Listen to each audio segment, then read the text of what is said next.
Hi guys. I am trying to turn this on. I'm ready. How is everyone? Hi Deb, how are you? Does MG need to be here? What's up?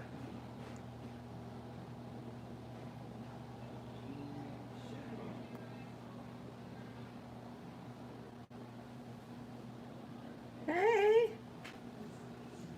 How is everybody? Hope everyone's good. I got quite a few headlines to get into today, so we're going to try and get right into it, guys. I'm trying to keep my eye on chat.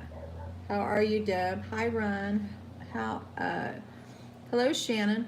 I have a update on your, or another article anyway, referencing your mercury spill there in Houston. Hey, JR, how are you?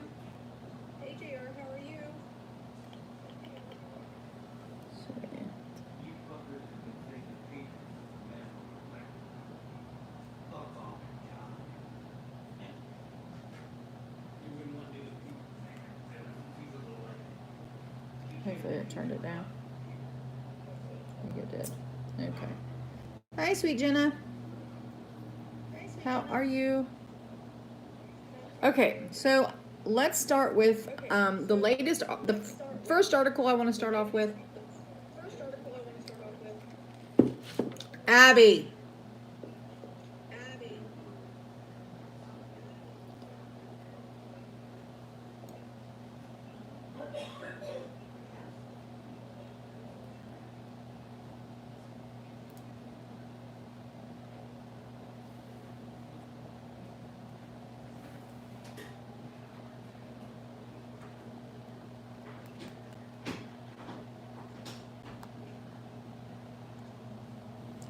Okay, the first article I'm going to start off with, guys, is from Business Insider, and it says that the Air Force General says that the U.S. military is preparing a response in the case of North Korea's Christmas gift is a long-range missile.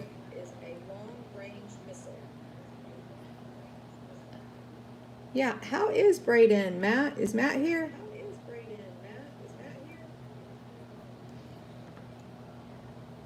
Perfect timing. Yep. Yes, indeed. Abigail! I can't deal with this echo, guys. Uh-oh. Not too good. What's up with Braden, Matt? Turn it down. You don't know how to turn down something. It's right there. Thank you. Let us know an update on Braden, Matt. Thank you. Okay. All right. So while we wait on Matt to give us an update, I'm going to go ahead and get started in this article. It says a top U.S.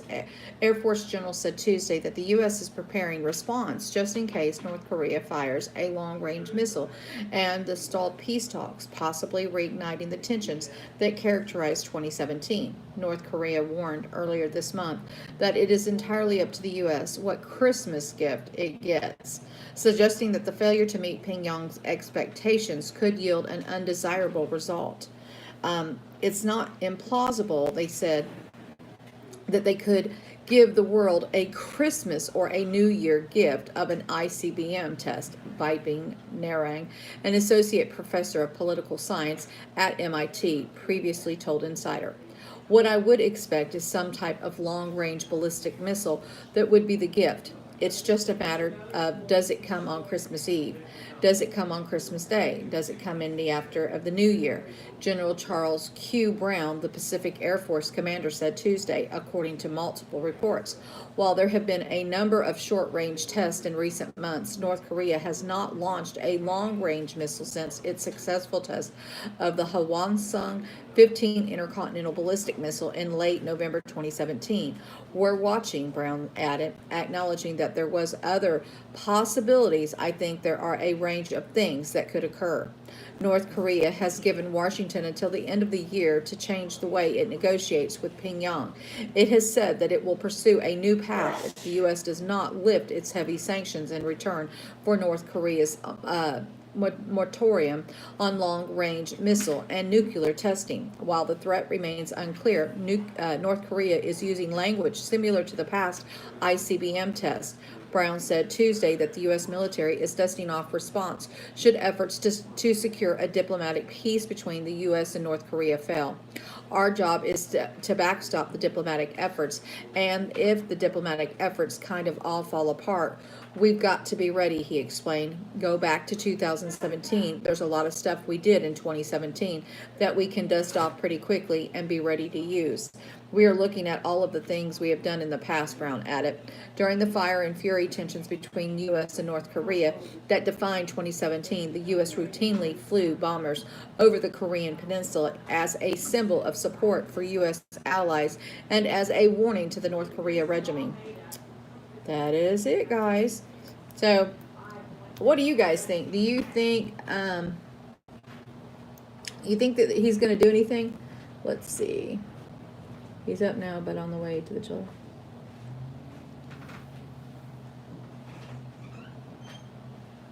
He woke up this morning and he couldn't see or hear and slipped into a, oh my goodness sakes, but he's up now and he's at the currently in the, oh, bless his little soul.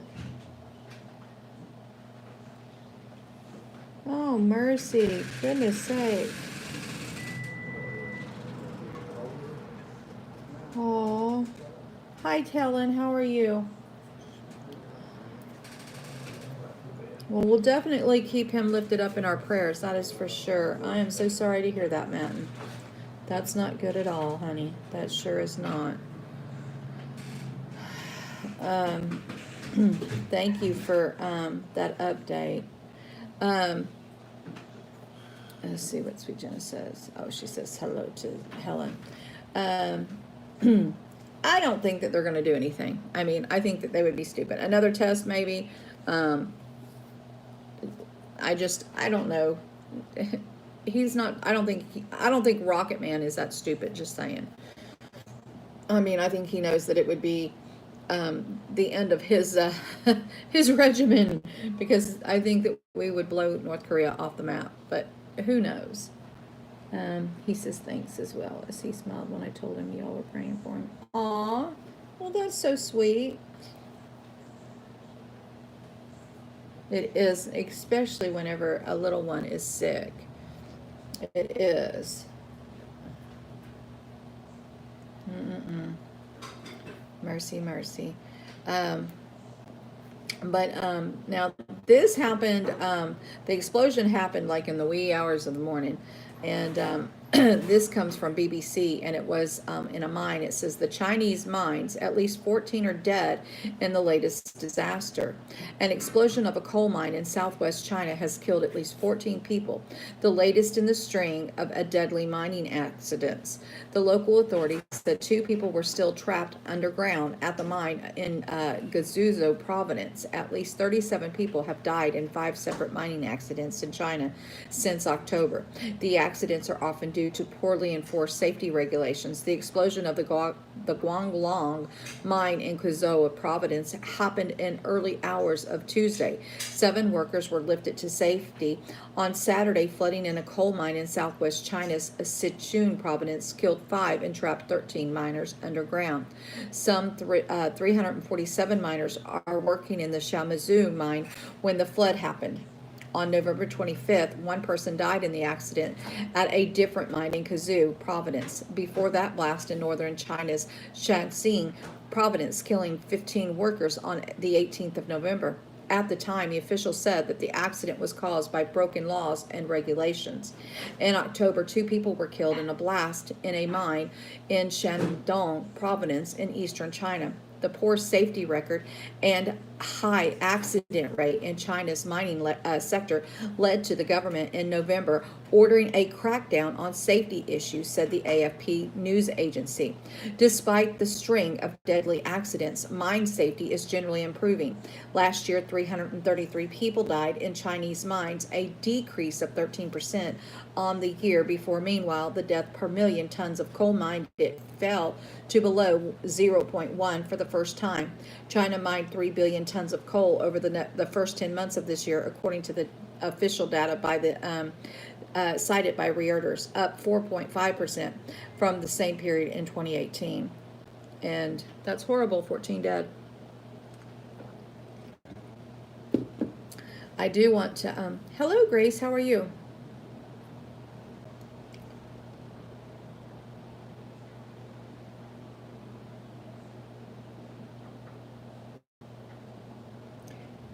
Your county became the Second Amendment sanctuary. A list for militia was formed with 200 names. Yeah, I have that story too. Let me go ahead and go to that story real quick, guys, since Grace brought that up. I do have an article. Let me find it here, guys. When we go kind of out of, I have two articles. Let me start with the one about the militia, though.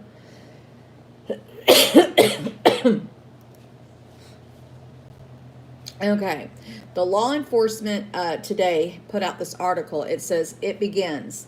Virginia forms active militia to protect sheriff citizens from unconstitutional laws. Things are getting really bad in Virginia, but this group isn't going down without a fight. Virginia, earlier in the week, we reported on how lawmakers over in Virginia were threatening to use the National Guard if members of the local law enforcement refused to enforce laws passed in the state that they felt violated the Second Amendment. Will look like Tazewell County isn't going down without a fight. On top of calling themselves a Second Amendment sanctuary county, they're also crafting a militia as well. The Virginia county has taken the movement that has swept across the state and added an element that is sure to trigger pro-gun grabbing politicians in the state. Just this past Tuesday, on December 10th, the Board of Supervisors from Tazewell County passed two different resolutions in light of the controversy circling those who are pro-gun. The first resolution declared that the county to be a Second Amendment sanctuary. This is not all surprising to see, as 76 out of 95 counties, 9 out of 38 independent cities, and 13 towns have adopted Second Amendment sanctuary resolutions. The second item on the agenda was the proposition of establishing a militia in the county. When both of the resolutions passed, the crowd cheered loudly in support of the decision. Also, the resolution didn't exactly pass by a small margin. The votes were unanimous, with more than 200 citizens standing by in support. The motion of the creation of the militia had already succeeded in an unofficial way based on the results of a survey conducted earlier in the month by the county officials. But board chairman Travis Hackworth said police have persisted to press for the district to declare itself a Second Amendment sanctuary. Hackworth went on to say that there were 3 attorneys on the Board of Supervisors. Many of the other declarations made from the other counties in Virginia were closely checked by 3 attorneys to ensure nothing important would be glossed over or left out. 2 of the biggest factors in this resolution, such as that they can be boiled down to funding the prosecution. The resolution in Tazewell County would remove funding for any law enforcement department that would infringe residents' right to keep and bear arms. Yes, if the state wanted to combat the resolution, they could deny the county funding in areas other than law enforcement, or perhaps attempt to evict public officials and their held offices. Those are rather valid fears, considering this week's warning from North and Congressman McGetchen. County Administrator Eric Young reportedly considered that the element, and that's why they opted for militia aspect. Our position is that Article 1, Section 13 of the Constitution of Virginia reserves the right to order a militia to the localities Therefore, counties, not the state, determine what type of arms may be carried in their territory and by whom. So we are ordering the militia by making sure everyone can own a weapon. Thus, if anyone from the state tries to remove the sheriff from their elected office because they refuse to enforce unjust laws, those state officials will be faced with an unlawful militia composed of citizens within the state. The county is taking their militia element very seriously, as the new ordinance calls for concealed weapons training for any resident of the county that can lawfully own a gun. They've also called for schools to adopt firearms safety training programs, considering the blue wave that has hit the state. Along Bloomberg pouring in millions toward the election, this is a massive win that shows gun owners aren't going to lie down. And as they are pushing to ramp up, safety and training officials within the state are trying to get rid of personal defense. And if that's not bad enough, they're going after firearms. They're going after self-defense measures as well. An amendment to current law in Virginia has some martial art companies as well as some citizens concerned, known as the SB 64. The bill, according to Self-Defense Company, would instantly transform all martial arts instructors into criminal felons. They also claim that it would criminalize all firearm training classes, including concealed carry classes. According to the SDC, the law would even criminalize a father teaching his own son how to use a hunting rifle. The law, which was initially passed in 1987, relates the following: a person is guilty of unlawful paramilitary activity punishable as a class 5 felony if he and did you guys hear that? This was passed back in 1987. This first part of the law was. Teaches, demonstrates to any person the use of application or making of any firearm, explosive, or incendiary device or technique capable of causing injury or death to persons, knowing or having reasons to know or intending that such training will be employed for use in furtherance of a civil disorder. Assemblies with one or more persons for the purpose of training, with practicing with or being instructed in the use of any firearm, explosive, or incendiary device, or a technique capable of causing injury or death to persons intending to employ such training for use in furtherance of civil disorder. The SB 64 adds the following language. 3. Assembles with one or more persons with the intent of intimidating a person or group or persons by drilling, parading, or marching with any firearm in any explosive or incendiary device or any components or combination thereof. According to the article in Natural News, the language of the bill as written is too wide open for interpretation, especially in a state that appears to be going hard left like Virginia. We recently published a couple of stories on new confiscatory gun laws that are being proposed in the Virginia legislation. Did you know that law enforcement today has a private new home? Okay, we don't need to read that. In fact, numerous counties in Virginia and elsewhere have vowed to become so-called Second Amendment sanctuaries. Thank you, California and other immigration law sanctuaries, for that ideal, where any laws that counter the Second Amendment would not be enforced. The fact that the law is being amended at this same time when new confiscatory gun laws are going to be put forth, gun owners' reasons to be concerned. As always, laws like this will likely be adjudicated in court, as we are painfully aware that can be crapshoot. It is inevitable that that this new law will somehow be tested via a court case. One can understand how people might be concerned. For example, the firearms adamant is somewhat vague. If a person has a license to carry and happens to be with one or two people and they are involved in a counter protest to something like that, an Antifa or BML rally, based on this law, the Antifa thugs or BML participants could say that someone is exercising their Second Amendment right, intimidated them, that would result in them getting arrested. The statute is a ripe for abuse. Are some being paranoid? Perhaps, but in 2019, anything goes. All it takes is social justice wearing warrior wearing a robe, and you could easily see why some people are concerned. Last 30 lawmakers in Virginia threatened to deploy the National Guard to enforce the strict gun legislation. They're pushing for law enforcement officials to refuse to do them. But apparently that's a double standard in Virginia. Instead of focusing on what it is and what it isn't against the law, it seems as though these lawmakers are only pushing to enforce rules that they believe are right. Is Virginia the place where the battle for our rights will begin? Tell us your thoughts. And that was from lawenforcementtoday.com. And like always, I do have this in the description box, guys. Now, I do have an article that was written yesterday. Let me see if I can find it.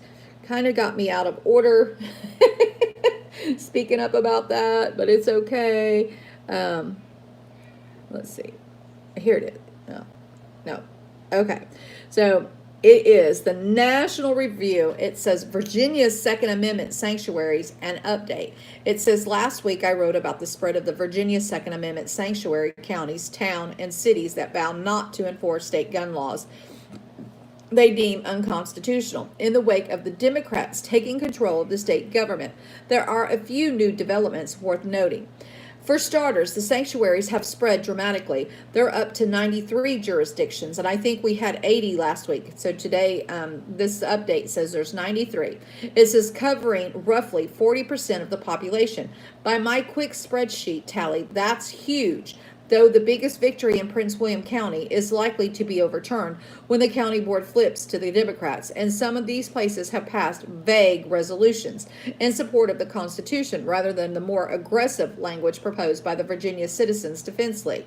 As I noted in my previous piece, these resolutions have limited legal effect. Local governments are basically subordinate to the state government. But defiance like this can put a political pressure on a moderate Democrats, and failing that can force the state government to either A, take drastic action to stamp out resistance, or B, give up and let them refuse to enforce new gun laws.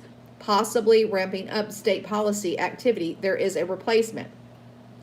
On the politics, it's worth noting that the state of Democrats have already caved on confiscating assault weapons, modifying a bill so that it would still ban sales on going forward, but would require current owners to register their guns rather than turning them in. It is also worth comparing this map of sanctuaries. Now, myself, I think that that's not really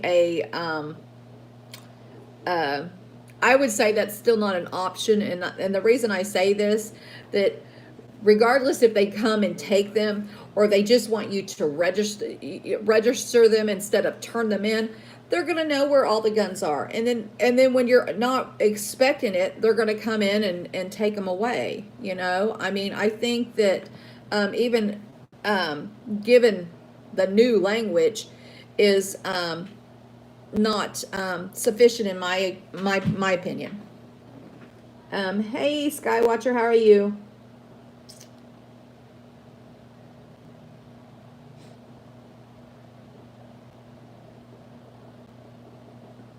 I hear you, Run It.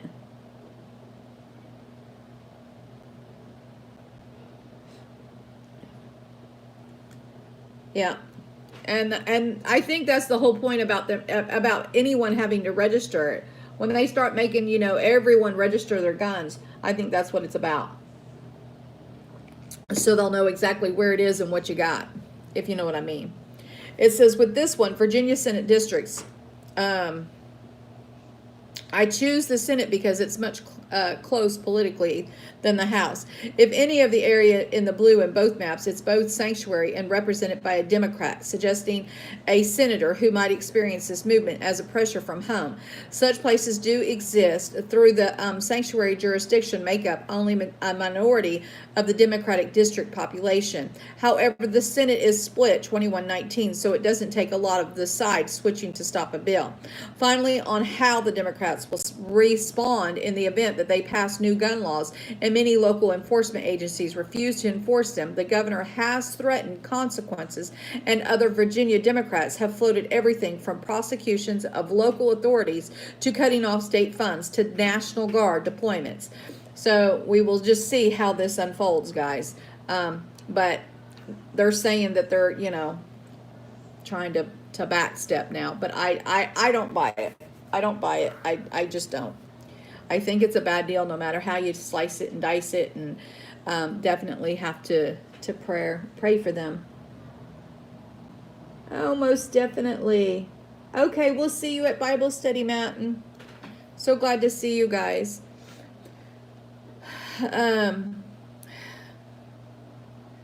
Okay. Then, while we're talking about, I guess, politicians and stuff, we'll go ahead and, now you guys will remember that why I was live, that this story broke, from CNN, and I'll refresh your memory about this story, and then we'll read the new article that came out today.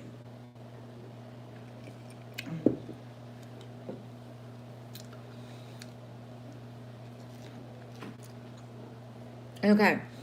It says that, and this comes from CNN, the Russian spy ship off the U.S. coast operating in an unsafe manner, officials say.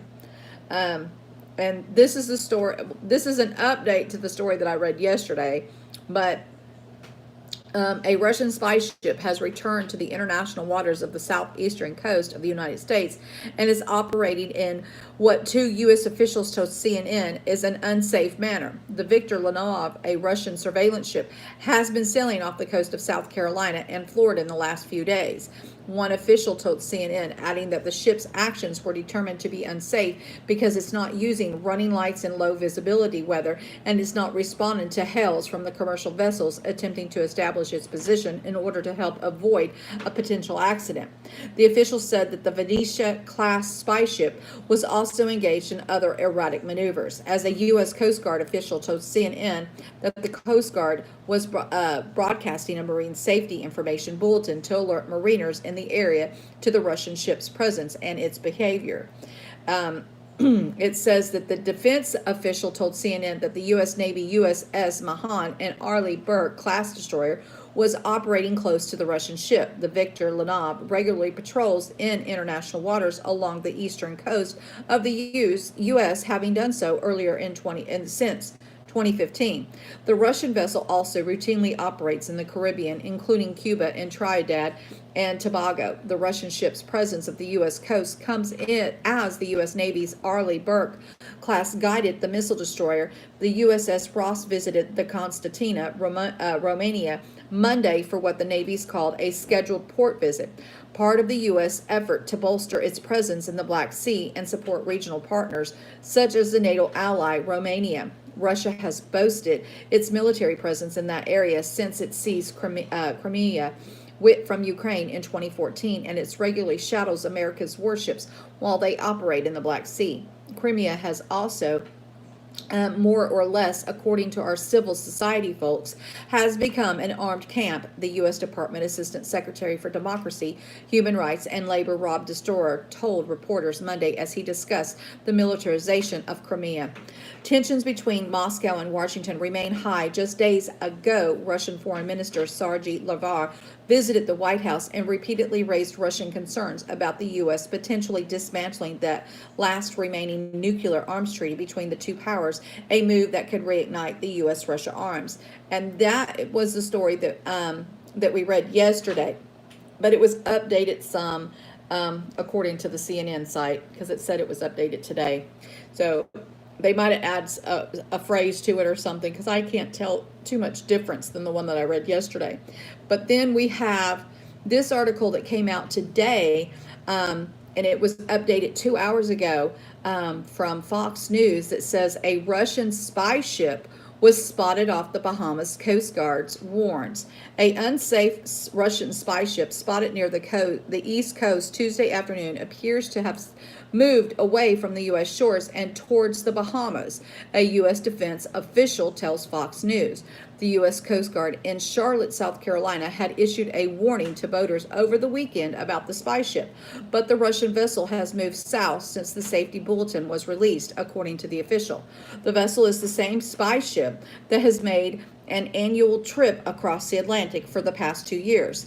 A Coast Guard bulletin says the ship Victor Lenov has been operating in an unsafe manner off the coast of South Carolina and Georgia, near the home of the Navy's East Coast ballistic missile submarine fleet in Kings Bay, Georgia.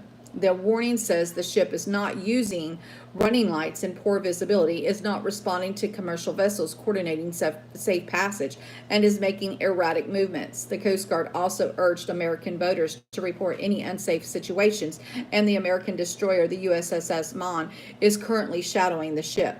It's the same Russian spy ship President Trump threatened to shoot it in 2017, not long after taking office. The Russian ship returned a year later. Hey, the greatest thing I could do is shoot that ship that's 30 miles offshore right out of the water, Trump said in January of 2017. Everyone in this country is going to say, oh, it's so great. That's not great. That's not great. I would love to be able to get along with Russia. At this time, Fox News first reported the Russian intelligence gathered ship as had cruised up the East Coast and loitered near the another submarine base in Connecticut, drawing the ear of local lawmakers, including Senator Chris Murphy, the Democrat from Connecticut, who warned Russia was trying to expand influence. During the Cold War, deployments like this were very common. Former U.S. submarine skippers said it was rare not to see a Russian spy ship on the edge of the U.S. territorial waters, waiting for America boomers or ballistic missiles submarines when they were put to sea. A modern Ohio-class ballistic missile submarine carries 24 Trident II, the D-5 ballistic missiles, each with multiple nuclear warheads. U.S. ballistic missiles submarines are based in Bongo, Washington, in addition to the Kings Bay. So, I believe Russia is really messing with us hard, my opinion. I think that they're testing us to see what they can get away with, how quick our response is. I mean, it's just, it seems to be part of the core these days, you know.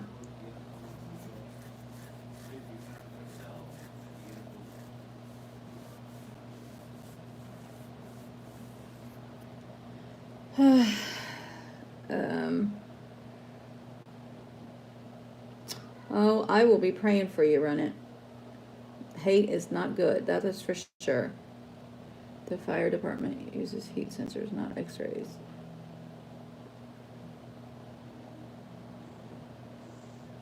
Oh, no. Mercy.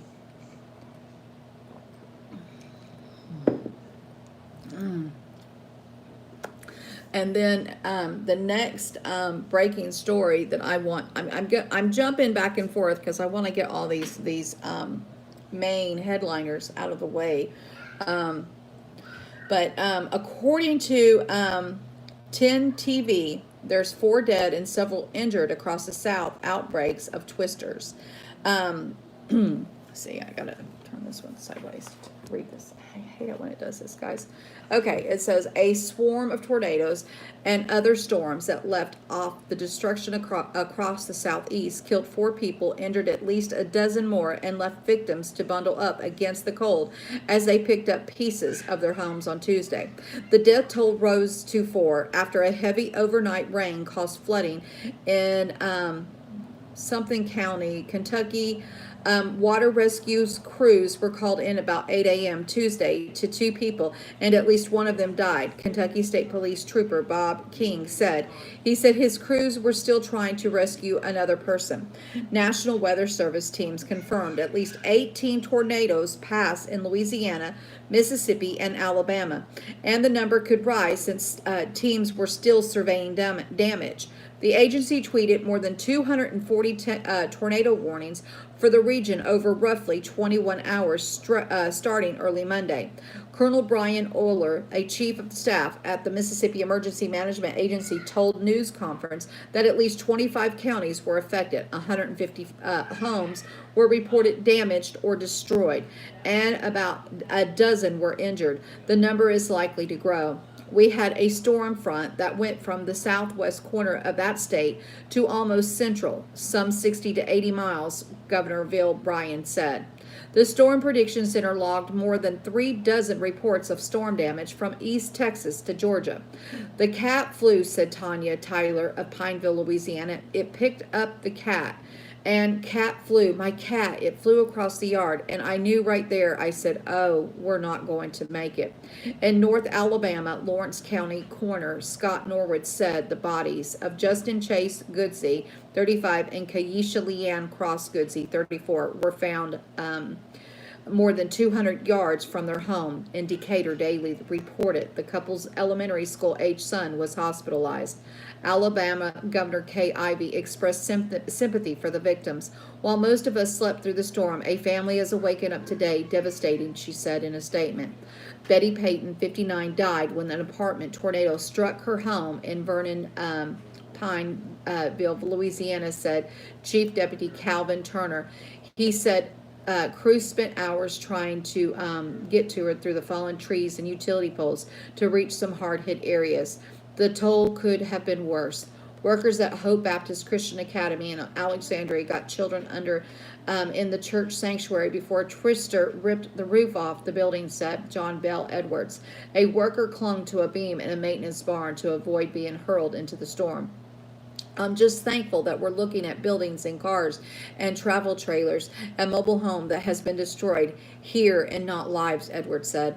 Some cities opened warming shelters as a cold front collided with a warm air northern Gulf Coast states and set temperatures plunging in central Alabama. Road workers dressed in coats and gloves to clear fallen trees off the highway, and temperatures hovered around 40 degrees. After a day with highs in the mid-40s, overnight lows Tuesday were predicted to be below freezing, putting pressure on the utility crews to restore power to more than 15,000 homes and businesses left in the dark in the region. In Alexandria, Louisiana, about 200 miles northwest of New Orleans, children in a church were moved to the church before the tornado ripped off the school's roof, City Police Corporal Wade Burgos said. That would have been scary. I mean, all those poor sweet children. Surveying damage with her family, Alexandria resident Summer Evans said that they had lost was a lot of devastation. It's bad. Their animals out, houses tore down, she said. The barns are gone. Can't even find some of the properties. Houses that used to be there, you can't find them anymore. Evans said her house is undamaged, but every other house around it is not. Meteorologist Donald Jones of the National Weather Service office in Lake Charles said it appeared that the twister that hit part of Alexandria also struck near the DeRidder and on an absolutely ridiculous path estimated at 63 miles long. I don't know what our records for the longest total in this area is, but that's gigantic. It's been pretty damn close to it. He said survey teams were out Tuesday checking whether the twister went all the way on the ground or skipped across the displaced. 3 people were injured, and at least one of them seriously, by an apparent tornado that hit Amite County, Mississippi, Monday afternoon, County Emergencies Director Grant McCurley said. Some houses were destroyed and others severely damaged, he said. The damage was spread across the county on southeast Louisiana state line, McCurley. 4 counties eastward, 7 women were taken to a hospital from a heavily damaged group home in Summerall, Mississippi. Injuries were minor, Sheriff Deputy Rigwell told WJTV. In Guntown, Mississippi, near Tupelo, and about 260 miles northeast of Amite County, an apparent tornado destroyed a church and damaged dozens of homes. Pastor Carl Estes searched through the debris of the Lighthouse Baptist Church, finding books, photos, and other salvageable items. The Northeast Mississippi Daily Journal reported. The storm flattened the building, with Estes said was, I can't read it because it's cut off, guys. I'm sorry. The church member Shane Keith told the newspaper he was rushed thereafter. I wanted to cry. I really did, Keith said. December tornadoes aren't unusual. Monday was the 19th anniversary of the southeastern tornado outbreak that produced a twister that killed 11 people in Tuscaloosa, Alabama. The storm on December 1st spawned more than 24 tornadoes in the Midwest, and I remember that because I did live in Alabama when that happened. And my heart and prayer, my thoughts go out to all those that have been affected by these tornadoes, guys. It's been kind of crazy, I guess you could say. There we go. Anyway, let's see. Onward.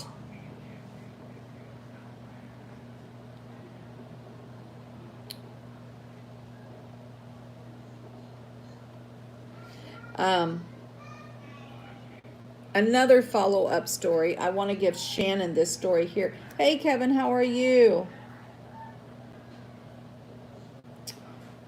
Who's on the emergency earthquake channel? Did we have another massive earthquake somewhere? I'm not quite sure. I don't know if you want to call in or not, Kevin. I still have quite a few headlines, but you are welcome to call in whenever. Just let me know and I'll put in the number for you. You're talking to MG, okay. All right, good deal. Okay. This is that Mercury story that we broke. I think it was the night that I did that all-nighter. Anyway, the Mercury, and it came from Shannon. She shared this story. Here's a story from KHOU, and it says the Mercury spills could have happened as early as Friday. The health department says. A possible contamination is also being investigated at a convenience store located at 1212 West Sam Houston Parkway. The Houston Health Department continues to uncover more details surrounding the Sunday Mercury spill in West Houston. So it did happen on Sunday. It says in a press release emailed Monday, the department said not only has more mercury been found in areas not originally reported, but the spill could have happened as early as Friday. The chemical was previously found outside the Walmart at the Sonic and the Shell station across the Sonic near the intersection of Beltway 8 and Westview Drive on Sunday. It says now officials are saying the chemical has been detected inside the Walmart, near the restrooms, and the McDonald's inside the Walmart. Officials say the concentration in the McDonald's is higher than that in the areas of Walmart. A possible contamination is also being investigated at a convenience store named Buc-ee's, not Buc-ee's, located at 1212 Houston Parkway. The Houston Health Department encourages people who visited the Walmart, the Sonic, the Shell, or the Buc-ee's on December 13th, 14th, or 15th to monitor for symptoms over the next few days and to go to their family doctor if necessary. Pregnant women who visited these locations should be especially mindful as fetuses is more sensitive to the mercury than an adult. Symptoms of acute mercury exposure can include headaches, eye and throat irritation, coughing, and nauseous.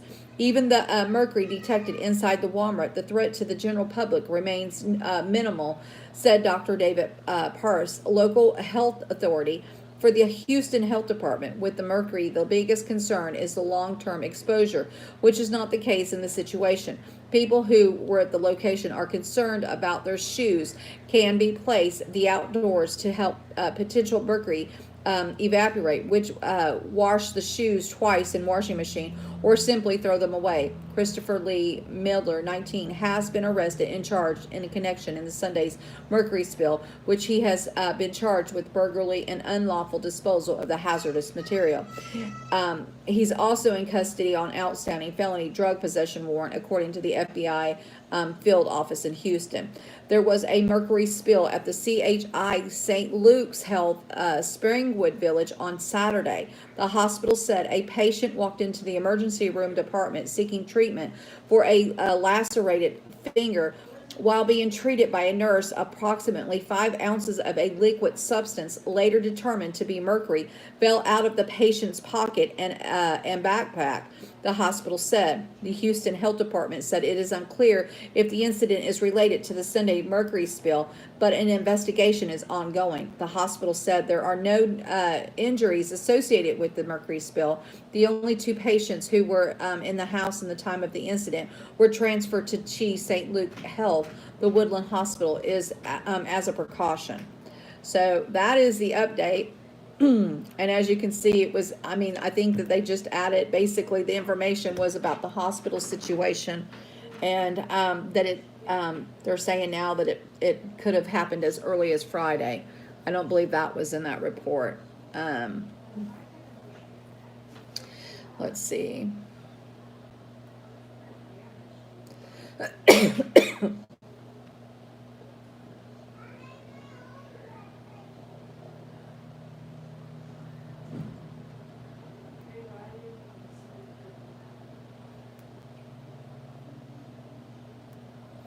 Okay. And this is from ABC News, guys. It says 3 dead in Montana casino shooting, suspect killed by police.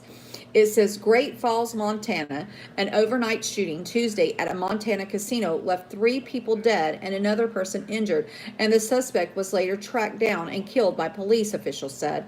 The shooting happened about 2 a.m. at the Emerald City Casino in Great Falls along one of the city main's commercial strip, according to a statement from the Great Falls Police Department. Police found the bodies of 3 victims inside the casino when they arrived. They searched for the shooter for more than 3 hours until the suspect was found by officers in a residential neighborhood about a mile away. The suspect was fatally shot by officers at around 5:45 a.m., according to the police statement.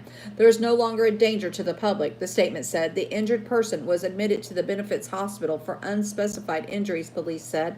The person who was not identified. The hospital spokesperson, Casey Hustard, said the injured person was in a stable condition and the intensive care unit. She did not have additional details. Emerald City Casinos own a chain of restaurants and bars with gaming machines in Great Falls and other Montana locations. A call to the casino where the shooting happened rang unanswered Tuesday morning. An elementary school near where the police killed the suspect canceled classes and postponed K-3 grade concert. A message left that the school was not immediately returned. The shooting is being investigated by local and federal officials. I'm not sure if anyone ever had heard about that one. I seen that. Then there was also from KY3 reports that that the police identified a suspected shooter at a Springfield underground Tuesday morning. Springfield, Missouri, police identified a suspect arrested in a shooting at the Springfield Underground in North Springfield. Officer arrested Stanley Johnson, 26, of Springfield. He is jailed in the Greene County Jail. However, the Greene County prosecutor has not filed formal charges. The storage facility is located near Kearney and US 65. Police responded to the reports of a shooter at the facility shortly before 8 a.m. Tuesday. Chief Paul Williams says that the victim suffered non-life-threatening injuries. Police did not identify the victim. However, officers say the shooting is random. Multiple law enforcement officers responded to the scene. Police have not said whether the shooting happened inside the storage facility or underneath the city. Springfield Underground contains several buildings, adding up to 3.2 million square feet of space. The former limestone mine is rented by several businesses because of the constant temperature and access to rail traffic in I-44 and US 65. Detectives continue to investigate and are asking anyone that has any information about this incident to contact Springfield Police Department or make an anonymous call to Crime Stoppers. So apparently we had another shooting situation. This time it was in Springfield, Missouri. It seems like they're branching out, guys.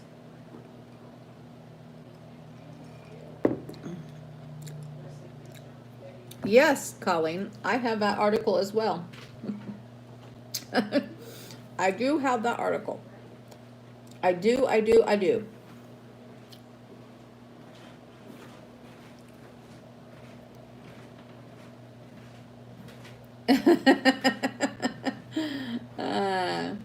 LOL, you learned something new. You're so independent. Aw. You picking on my MG, Kevin. Y'all are being silly. Okay, so anyway, KHOU also had an article they have a body cam that shows a drunk officer slumped over in the driver's seat. City manager wants independent investigation. It says Aurora, Colorado, police worn body camera captured the moments officers responded to help Officer Nate Mayer, the Aurora cop who was caught behind the wheel of his unmarked patrol car, drunk and unresponsive while on duty. Aurora police released the video and 911 calls from March 29th incident Monday morning. 6 separate videos from our different officers begin after fire department responded to Meyer's vehicle in the middle east of Mississippi Avenue near Buckley Air Force Base. In one video, Meyer is seen in the driver's seat of his green Ford Taurus with his eyes closed and his chin to the chest. In one of 2 911 calls released Monday, the dispatcher asked the caller if Meyer is slumped over. Yeah, he was, the 911 caller says. I drove by and he was like passed out, slumped over, and we're trying to get him to respond, but he's not very responsive. His eyes are open now, but he's not responding at all. Body camera video from the officer Andres Cardez shows the officer helping a paramedic to remove Meyer's duties belt. All right, brother, you're going to be good, the officer says. He's reaching around Meyer's back for his belt and grabs his hand. Meyer doesn't appear to move. Pieces of glass cover the passenger seat from the car window. The fire department had to shatter to get Meyer. Officers of the paramedics remove Meyer from the driver's seat and place him on a stretcher. 9 officers responded to the scene, including Deputy Chief Paul O'Keefe, who was the first to arrive. In one of the body camera videos on the officer in plain clothes with the badge at his hip directs another officer to retrieve Meyer's gun and taser from the unmarked SUV. Video captured in the body camera worn by Officer Eugene Van Dyke captures a brief exchange between Van Dyke and another officer. How is he? The officer asked Van Dyke. He's a little intoxicated, Van Dyke responds. Nate Myers later admitted to his superiors that he had gone home during his shift on March 29th and drunk vodka from a bottle. The Internal Affairs report said Meyer admitted to being impaired by the alcohol and was unaware of what happened next until he woke up in the hospital. 9 wants to know learned Meyer's blood alcohol level, the BAC, was higher than 0.450.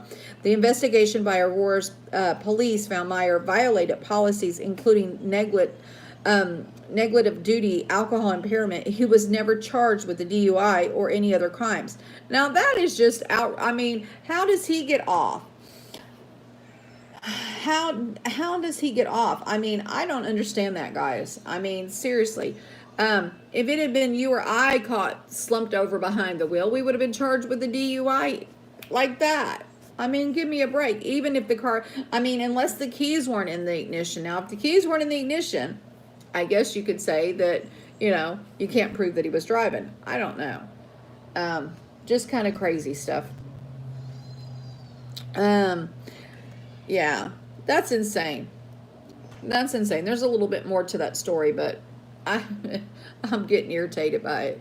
To know that, depending on who you are, you get away with whatever. You lost your gun in a boating accident, Brandy? That's sad.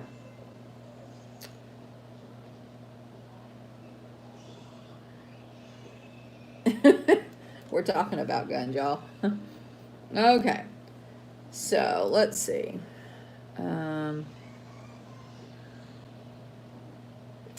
Okay, so this here is, who was it that wanted, Shannon or Colleen? I think it was Colleen. Okay, Colleen. So let's go ahead and get into a little bit of political news right now.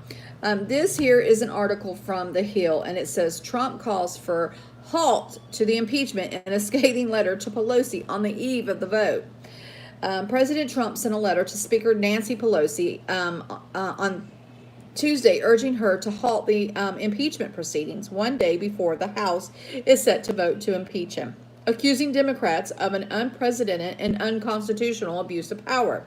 Trump, in a scathing 6-letter page to Pelosi, complained about the impeachment process, defended his conduct toward Ukraine, and accused Democrats of interfering in America's election. It is time for you and highly partisan Democrats in Congress to immediately cease this impeachment. fantasy and get back to work for the American people. While I have no expectation that you will do so, I write this letter to you for the purpose of history and to put my thoughts on a permanent and indelible record, Trump wrote. The lengthy missive contained many of the same arguments and featured the same heated rhetoric Trump has deployed over the last 2 months via Twitter and public appearances. He complains about the former special counsel Robert Mueller list of his own achievements, bashes ranting and raving Representative Raci Tlaib from the Democrat, and denies any wrongdoing. This is nothing more than an illegal partisan attempted coup that will, based on recent sentiment, badly fail at a voting booth. You are not just after me, a president, you are after the entire Republican Party, Trump wrote in the letter, which marked his first personal correspondence with Pelosi on the impeachment history, will judge you harshly as you proceed with this impeachment charade. And there's a little bit more to that, but I mean, I'm not going to read the entire thing. I think we all know what the vote is tomorrow. I do have this here article here that's from the Federalist, and I find this to be rather interesting. I can't imagine that they went through all of this not to put it to push it through to the Senate, because if you don't push it to the Senate, then all of this will have been for nothing.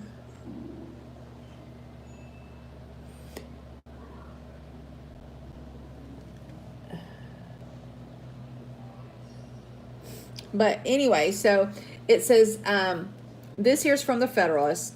It says, will Democrats pursue an asterisk impeachment? On Monday, a new concept was floated in the media addressing how Democrats might extricate themselves from this shambolic farce of an impeachment.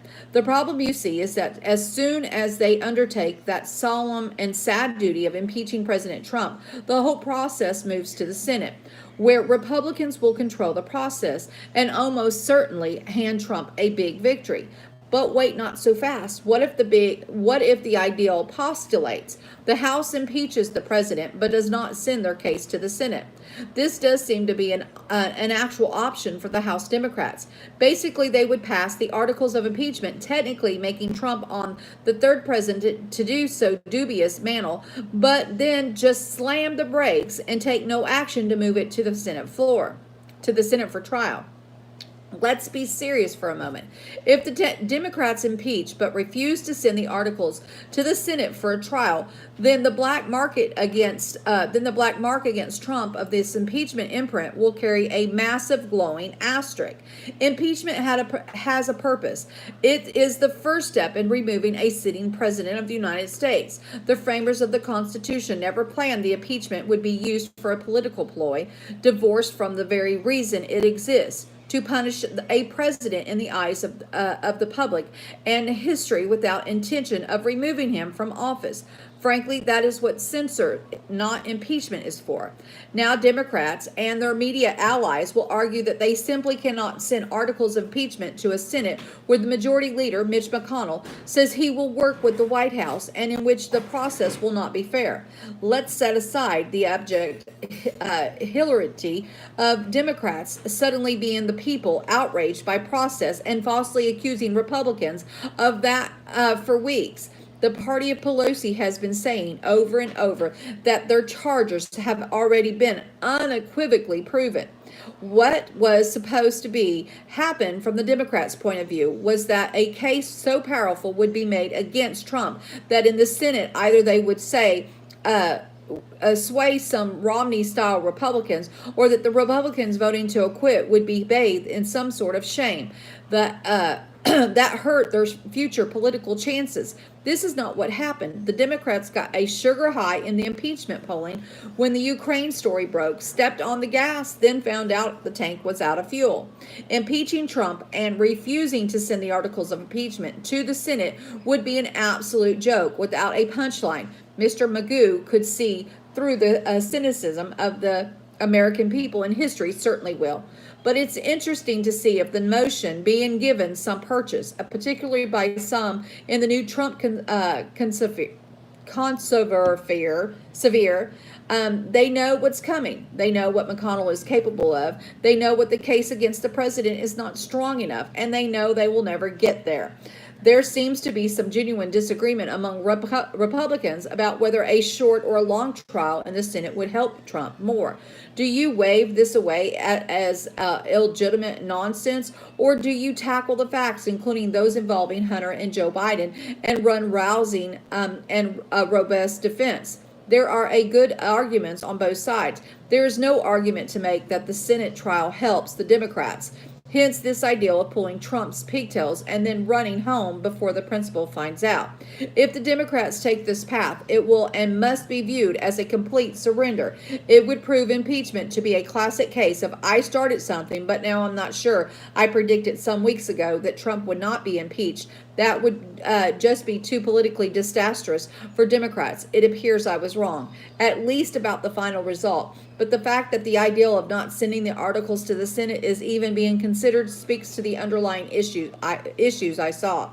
A Senate trial will be coronation of Trump's innocence, the cleanest and the clearest victory of his presidency. It is obvious why Democrats don't want that to happen. This is why people say you should be careful what you wish for. One day you might just get get it good.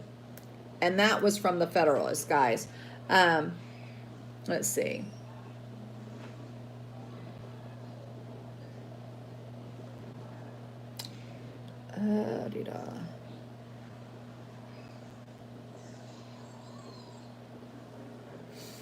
Okay. Let's see, which one do I want to give first? Okay, this is from Brett Baer. It says McConnell suggests that Senate will move to dismiss the impeachment after opening arguments. Senator Majority Leader Mitch McConnell, a Republican from Kentucky, hinted in a speech on the Senate floor Tuesday morning that the Senate will move to dismiss the pending articles of impeachment against President Donald Trump after opening arguments as expected. In the expected trial. McConnell was reacting to a proposal by Senate Minority Leader Chuck Schumer, the Democrat, on Monday that the Senate called for additional in-person witnesses that were not called or not available during the House inquiry led by the House Intelligence Committee Chairman Adam Schiff. But McConnell dismissed the suggestion out of hand, arguing that Schumer was trying to make Chairman Schiff's sloppy work more persuasive. McConnell accused Schumer of going straight to the news media with the proposals rather than speaking to him in person, as Senate leaders had done in the past. He also noted that Schumer had misquoted the Constitution. The Democrat leaders had claimed the Constitution gave the Senate sole power of impeachment, whereas Article 1, Section 3 actually states the Senate shall have the sole power to try all impeachments. We don't create impeachments over here. We judge them, he declared. It was the House's role to investigate and to build the case. If they fail, they fail. It's not the Senate's job to leap into the breach to search desperately for ways to get to guilty. That would hardly be impartial justice. The Senate would not, he said, participate in the new fact-finding the House Democrats were too impatient to pursue. The Republican leader said he agreed with Schumer's suggestion and that the Senate followed the model used in President Bill Clinton's impeachment trial in 1999, but accused Schumer of departing from the president. In 1999 trial, McConnell noted, here there were two procedural motions, one at the start of the trial, which allowed for the motion to dismiss, and a later one guiding the trial procedures and conclusions. McConnell noted that Schumer had supported a motion to dismiss in the Clinton case. He added that Schumer had opposed the calling of live witnesses in that case. Imagine the hypocrisy, guys, the hypocrisy. The majority leader also strongly suggested that a motion to dismiss would be on Republicans' agenda in trying the case against President Trump. McConnell called the House effort to investigate Trump the most rushed, least through, and most unfair impeachment inquiry in modern history, anticipating that it is a slapdash work product would be dumped on the Senate after Wednesday's House vote. He said that Schumer was trying to fill in the gaps in the House Democrats' case. He might be coordinating these questions with the people outside the Senate. He asked rhetorically, answering Democrats' claims that McDonnell could not be impartial in the Senate trial because he had said he would be working with the White House. The Democrats' case, McConnell said, did not come anywhere near the bar for impeaching a duly elected president, let alone removing him from the first time in American history. By any ordinary legal standard, what House Democrats have assembled would appear to be woefully, woefully inadequate to prove what they want to allege. McConnell warned that by impeaching President Trump on the grounds proposed by House Democrats, we will invite future Houses to paralyze future Senates with frivolous impeachments at will. The House should not impeach on this basis in the first place, McConnell said. He added that he still hoped to meet with Schumer. Some Republicans, including President Trump, have proposed calling a variety of witnesses, including Schiff, former Vice President Joe Biden, and his son Hunter, and they so-called the whistleblower. However, Senate Judiciary Committee Chairman Lindsey Graham has suggested dispensing with the charges swiftly and calling other witnesses as part of the ordinary oversight process. So we'll see. We will see. I don't know. What do you think? You think they'll call witnesses? I think if the president wants to call witnesses, I think he should be able to call witnesses. Hey, Scan, how are you?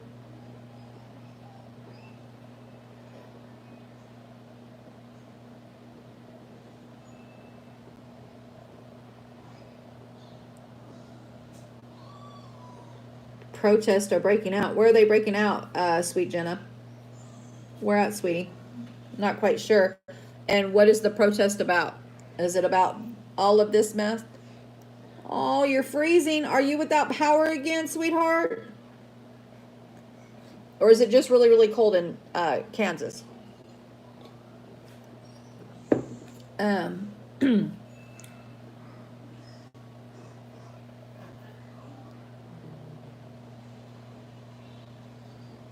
Exactly. And that's what I said, and that's what I keep, I mean, I harp on this probably, it's just really cold. I'm so sorry, Scan. It's a flip-flop coin. I don't trust Schiff or Biden not to perjure themselves because they know the Dems get away with everything. Exactly.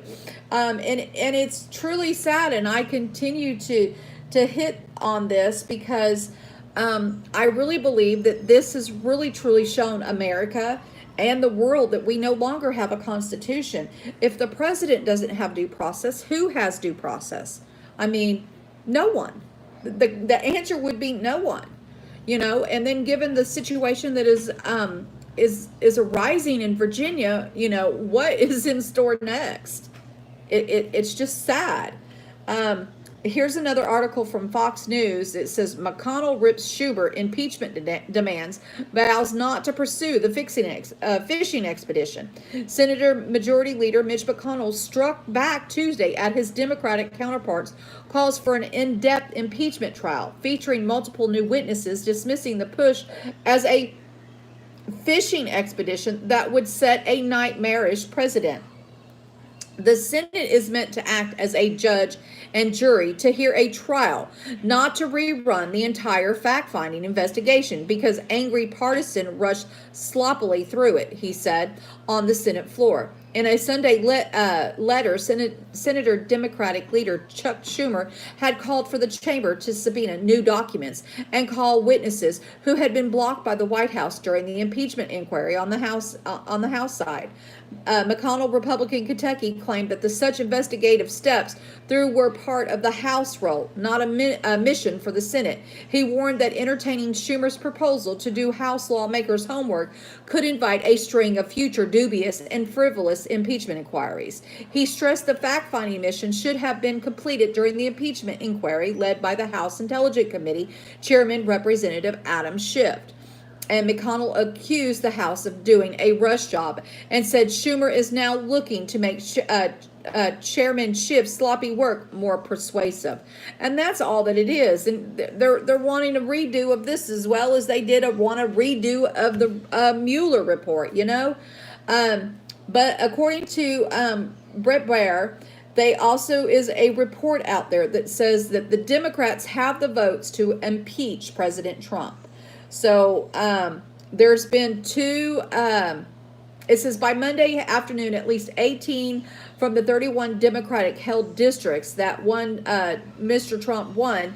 Mr. Trump, they call him Mr. Trump. He's not President Trump. He's Mr. Trump. That really irritates me. President Trump won in 2016 presidential race that announced that they would support the abuse of power and obstruction of Congress charges, according to the Wall Street Journal, with 2 saying they are opposed. In other words, they're given the recent surge over the weekend into early this week of announcements of support of articles of impeachment and the number of vulnerable House Democrats who had been holding out until now. The Democrats have crossed the threshold necessary to impeach the president, barring any unforeseen surprises. So we'll just see. They're saying that they have the vote, so we'll see how it goes tomorrow. I just don't think it will go well. I mean, and if it does go, like I said, it's not going to amount to anything. It's going to be, a dead end road for them. Yeah, they have dug their own grave tomorrow. That is exactly it. Then we'll get over this story real quick. CVS sued by U.S. for fraudulent Medicare billing. It says CVS Health Corp and its Omnicare unit were sued on Tuesday by the U.S. government, which accused them of fraudulently billing Medicare and other programs for drugs for older and disabled people without valid prescriptions. The Department of Justice joined whistleblower litigation accusing Omnicare of violating the Federal False Claims Act for illegally dispensing drugs to tens of thousands of patients in assisted living facilities, group homes for people with special needs, and other long-term care facilities. Oh, I hate it when it does that. According to a civil complaint filed in Manhattan federal court, Omnicare would often assign new numbers to prescriptions after the original prescription expired or ran out of refills. The government said that that enabled Omnicare to bill Medicare and Medicaid and TRICARE, which serves military personnel, for hundreds and thousands of drugs under what the company internally called a rollover prescription from 2010 to 2018.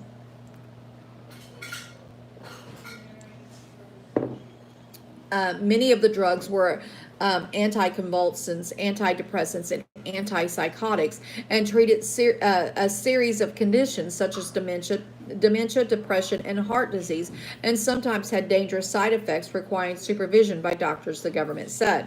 A pharmacy fundamentally obligation is to ensure that drugs are dispensed only under the supervision of treating doctors who monitor patient drug therapies, U.S. Attorney Jeffrey Berman in Manhattan said in a statement. Omnicare put at risk the health of tens of thousands of elderly and disabled individuals living in assisted living and other residential long-term care facilities, he added. The lawsuit seeks civil penalties and other damages. CVS, one of the largest U.S. drug store chains and pharmacy benefit managers, said it did not believe the claims and had merit, and that it intended to defend itself in court. We are confident that Omnicare's dispensing practices will be found to be consistent with the state requirements and industry accepted practices, the company said in a statement. CVS, based in Woonsocket, Rhode Island, bought Omnicare in 2015 for about $10.4 billion. The government joined a lawsuit originally brought in June 2015 by Unibasin, a pharmacist who worked for Omnicare in Albuquerque, New Mexico. It is said Omnicare's compliance department had acknowledged the dispensing problem internally 2 months earlier when the regional officer expressed concerns in an email that the systems allowed rollover prescriptions without documentation or pharmacist intervention. The False Claim Act let the whistleblowers sue on behalf of the federal government and share in recoveries. 29 U.S. states and District Columbia also got named as plaintiffs. The case is the U.S. X-Rail Basin versus Omnicare in Corp, U.S. District Court, Southern District of New York. Anyway, I think that is sad. I can see why you would have to have, make sure that you have a prescription, but I just can't see them doing that. But it's horrible that they allow that to do. But again, if you have a patient that is that has dementia and the doctor and they don't get to go see their doctor on a regular basis, to get that prescription, what is that patient supposed to do if they're supposed to be receiving this medication? So I can see both sides of that story there, guys. Now, along in the health area, according to the Los Angeles Times, the health officials warn of another measles exposure at LAX. Los Angeles County health officials warned Monday that people who were at the Los Angeles International Airport earlier this month may have been exposed to measles. 3 people with measles were LAX terminals 4 and 5 on Wednesday between 6:50 a.m. and noon. They are not LA County residents, officials said. Anyone who in those terminals during that time may be at risk of developing measles within the next 21 days, according to the public health official. They advise that people check if they are immunized against measles and to monitor themselves for symptoms. There is no risk known of contracting measles at the LAX currently, officials said. The warning is one of the least 6 that county officials have issued this year about possible measles exposure at LAX amid outbreaks in several other countries. Nationwide, there have also been 1,276 cases this year, compared with 375 cases last year. The virus can linger in a room for up to 2 hours after an infected person leaves, waiting to infect someone else, experts say.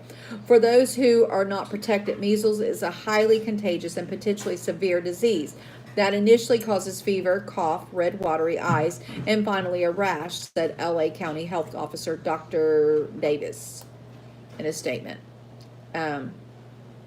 Crazy stuff here, guys. And I find this, I don't know, I find this a little strange, guys. 1-800-CONTACTS, according to Business Insider, says they want to offer eye exams through your smartphone, enabling anyone to get new prescriptions from anywhere without an office visit. I just can't imagine, 1-800-CONTACTS is trying to make it easier for people to get new prescriptions for eyeglasses and contact lenses by cutting out the need for a visit to an eye doctor. The e-commerce company said Tuesday that it entered into an agreement to acquire the Israel-based tech firm 6over6, which has developed software that says it is capable of determining new lens prescriptions through an exam conducted on a smartphone or computer. The transaction is expected to close in December. The software, which is currently in the process of clinical trials and awaiting regulatory approval in the U.S., could become publicly available in the U.S. within the next year, according to 1-800-CONTACTS CEO John Graham. The regulatory timelines are not incredibly precise, but we're hopeful it will be on the market in the next year or two, Graham told Business Insider in an interview. Prescriptions for eyeglasses or contact lenses typically expire every 1 to 2 years in the U.S., requiring wearers to visit an eye doctor regularly for exams. These visits can be expensive and inconvenient, Graham said. In an office eye exam tend to cost about $150 and take a few hours away from work. Graham said, we can do it more affordably using a smartphone or a computer in 10 to 15 minutes. 1-800-CONTACTS currently offers prescription renewals through an at-home vision test that if calls Express Exam. The Express Exam, which typically costs about $20, involves a smartphone or a computer and a remote doctor who reviews the results, Graham said. On its website, 1-800-CONTACTS says the tests are highly accurate. In an independent clinical trial, our vision exam was accurate as a traditional refractive exam performed by an optometrist and an ophthalmologist using a protopore, the company says. 1-800-CONTACTS said it expects to use the 6over6 technology across many of its existing services, including Express Exam. The 6over6 technology that awaiting regulatory approval in the U.S. will provide a similar service to Express Exams, but for new prescriptions as opposed to renewals. It has been our life's mission to create groundbreaking technology that would allow customers the ability to take control of their own vision care and reach communities around the globe without access, Dr. Offer Lemon, co-founder of 6over6 Vision, said in a statement. 1-800-CONTACTS shares our drive to change what is broken in the industry, and we know that this acquisition will bring out vision to life on a global scale, that we can make a real change. So, and there's a little bit more to it, but Now you don't have to leave your home. You can get your eyes examined right here. Let's just put up to the phone. I mean, so we're going to put eye doctors out of work next, I mean, obviously it said new, not new prescriptions, but that'll change and give it time to change, you know. Oak Island is on tonight. Cool beans.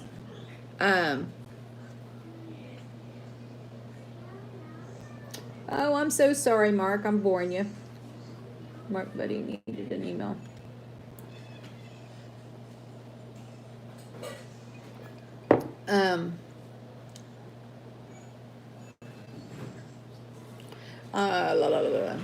Okay, so according to WTOP warrant, Virginia Airbnb guests found a spy camera in a shower.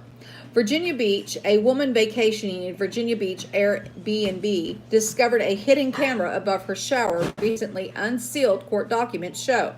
More than 5 months later, the man who admitted to placing it has been charged. The woman told officers she noticed a reflective black dot taped to the ceiling of the shower during the second day of her stay in July, according to a search warrant affidavit filed in Virginia Beach Circuit Court. When she and her friends investigated further, a small camera fell out. Virginia Beach officers wrote in the warrant. A man who lives in the house told police he hid the camera and collected video of at least one of the women. The search warrant said the device turned out to be a wireless motion detecting spy camera, and directly above the bathroom ceiling was an attic with an entrance inside the man's bedroom, according to the documents. The investigation is still ongoing, a police spokesperson told the Virginia Pilot last week. Detectives are waiting for analysis of the items collected from the house to be completed.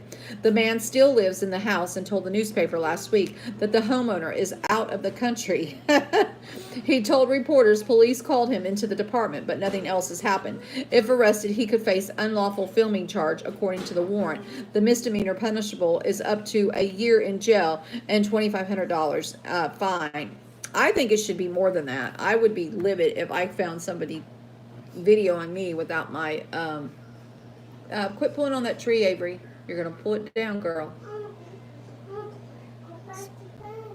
It's gonna fall on you if you keep pulling on it, honey. Okay, and then Business Insider said Amazon is trying to combat sellers who find products in the trash, clean and shrink wrap them, and sell them to the oblivious shoppers. It says it turns out you really can buy just about anything on Amazon, even garbage.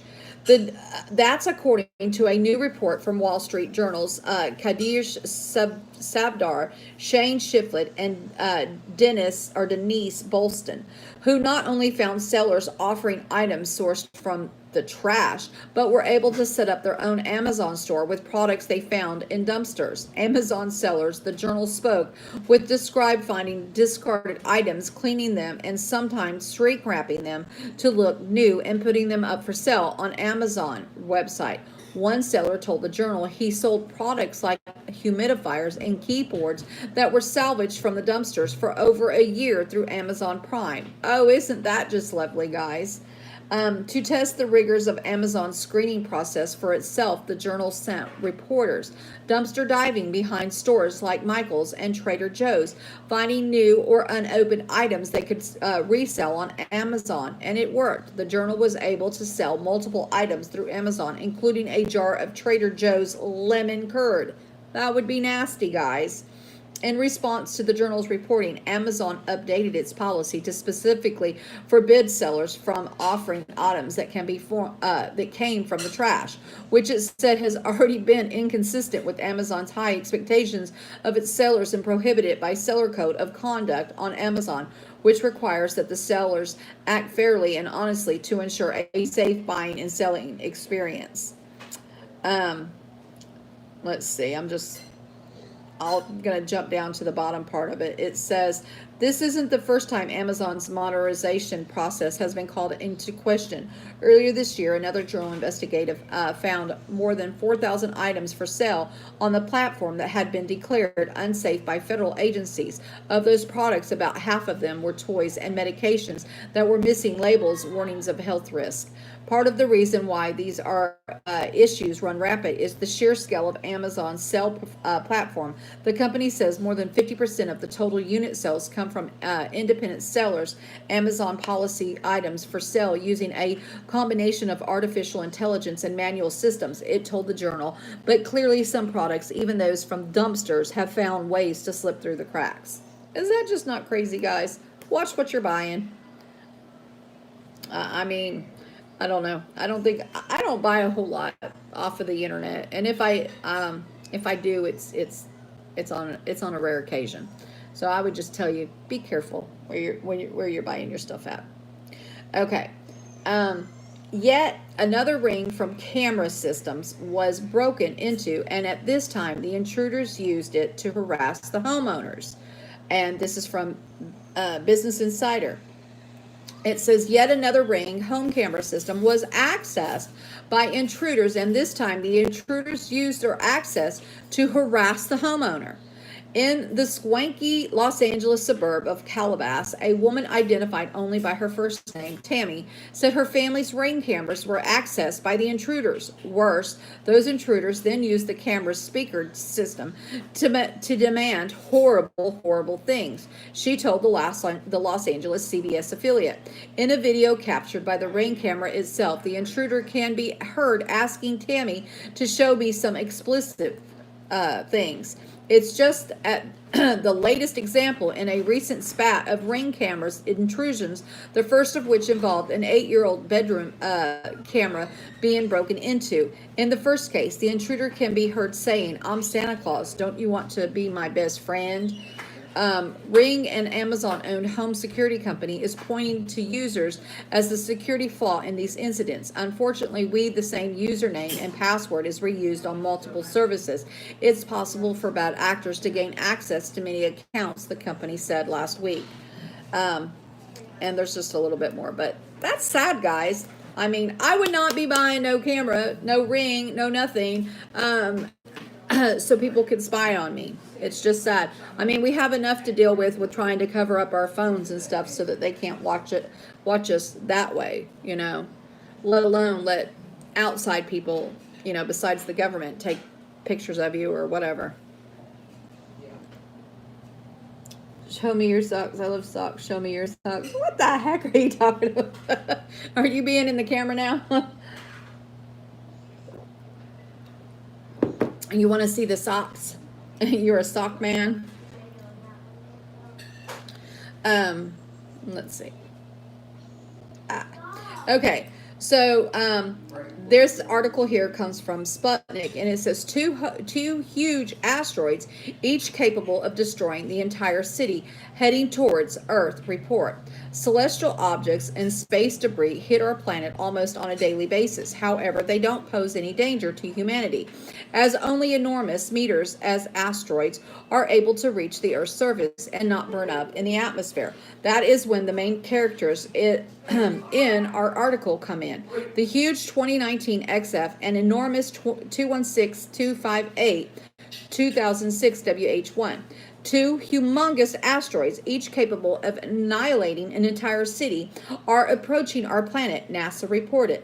The agency Center for Near-Earth Objects, tasked with monitoring celestial objects that may pose a danger to the Earth, reported that two asteroids will swoosh past us this week. The first big guy, the 2019 XF, is estimated to be 130 meters in diameter, which makes it as big as a pyramid in Gaia. The asteroid is traveling at a breakneck speed of 83,000 kilometers per hour. Scientists say it will pass our planet on the 17th of December at 11:13. a.m. or Eastern time. It just doesn't say a.m. or p.m. The second asteroid, 216258, the 2006 WH1, is traveling at a far lower speed at 41,000 kilometers per hour, but its size is quite frightening, scientists say. It is estimated to be 540 meters in diameter. The asteroid is expected to come close to us on the 20th of December at 10:17 a.m. Eastern time. NASA categorized both celestial bodies as Apollos, which mean that they are occasionally cross the Earth's orbit as travelers around the sun due to its proximity to our planet.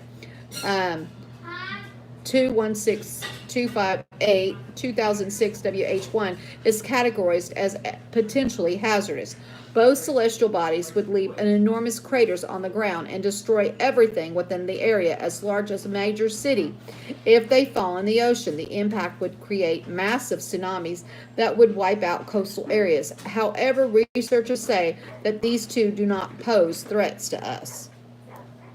So, and that article comes from Sputnik, guys. Then, this here article comes from Twitter, from Business Insider, and it's Twitter. And I saved this story for last because I'm probably going to get on a rant here in just a second. But apparently, Twitter was down Tuesday for tens of thousands of users in the U.S. and in Europe. According to Business Insiders, it says Twitter was intermittently down for thousands of users Tuesday in the United States and Europe. Tens of thousands of users reported issues with accessing the website and refreshing their feeds, according to outage tracker Down Detector. The website shows major clusters of outages along the U.S. East Coast and in the United Kingdom and France around 10:15 a.m. Eastern Time. Some users based in New York reported the service coming back online. We experienced brief outages across Twitter that might have affected your timeline and ability to tweet, a Twitter spokesperson told Business Insider. It's been fixed. Ironically, the place where people have frequently posted about outages on social platforms like Instagram and TikTok is Twitter itself. And if it's down, how is anyone going to know that it's down? Go figure. But the reason I saved that article for last is because I want to talk about the hypocrisy of the left just for a second. I posted a link in the description box for everyone to click on so that you can see the video yourself. I don't want to play the video on here because the person in the video is a person of color, and she is inciting violence. She's screaming at apparently another a person of the opposite color, which is white, and saying that we should kill all white babies and all this and that. And I just don't feel like glorifying her to that point to where she's going to be played on my stream. But I've placed it in the description box so that you guys can see it. And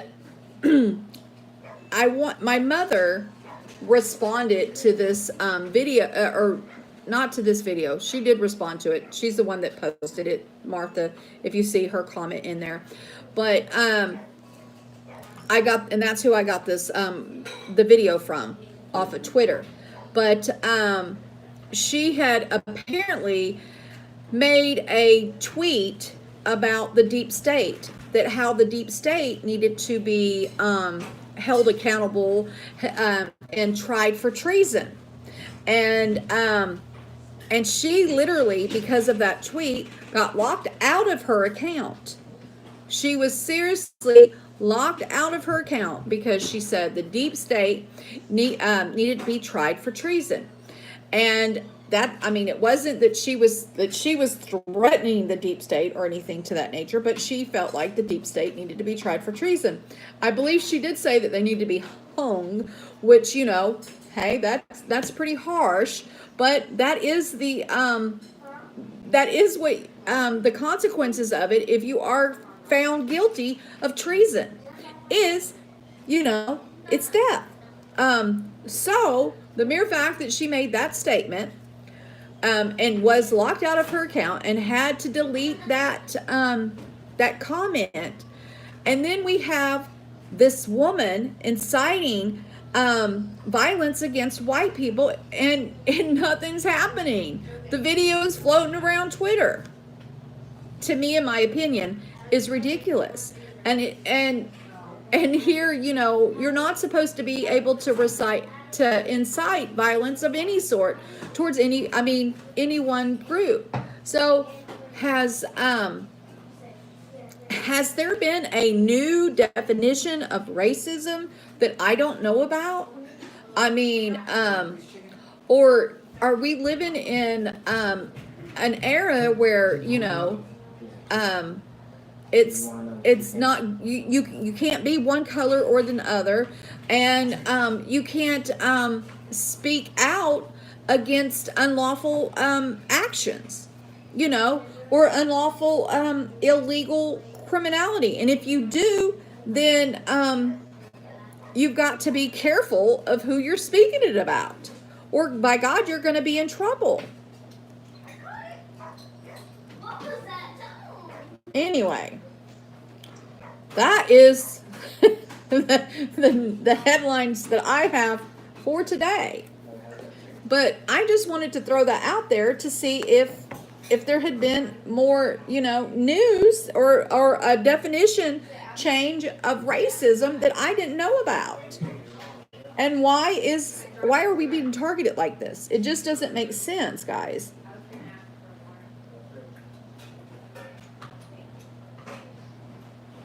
I would say so, Kevin.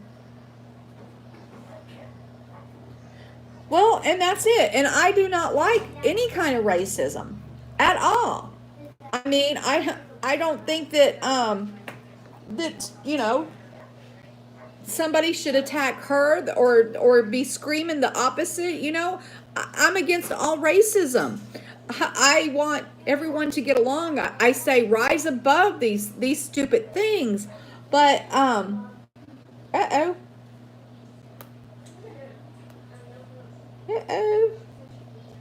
It says I'm live, but I'm not live. Let's see, guys. Am I live? Okay.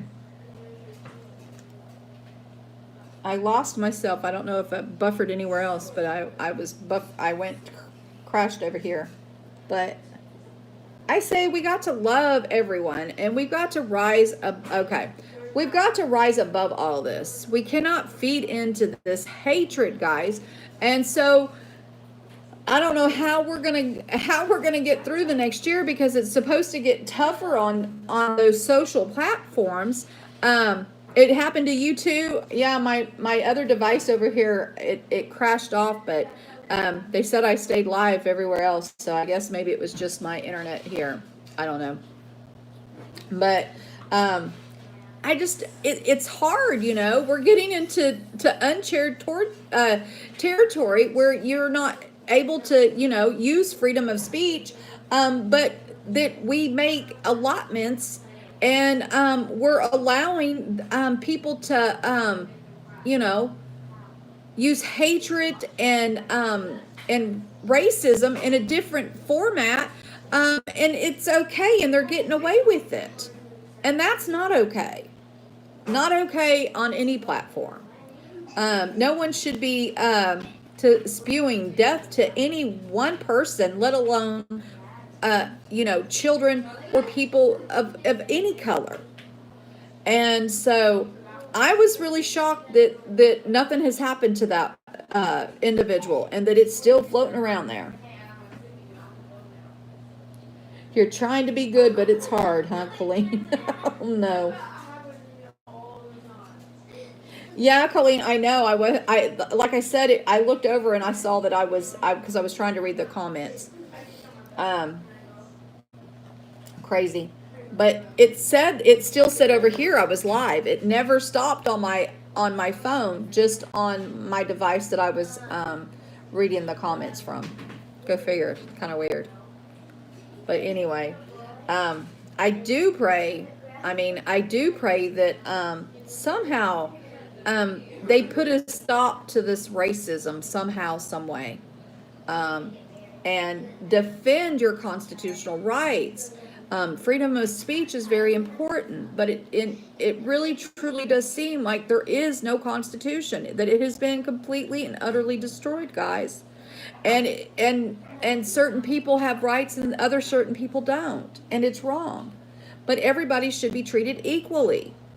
Everybody should love everybody. I mean, come on, we're one race. We're the human race. I mean, I don't know, guys.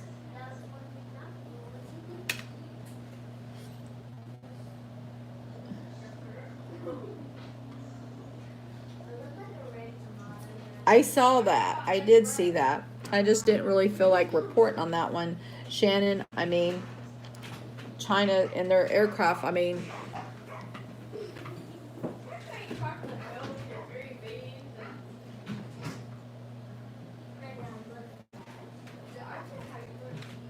love everybody, Elle. That's it. I agree with you, Effie.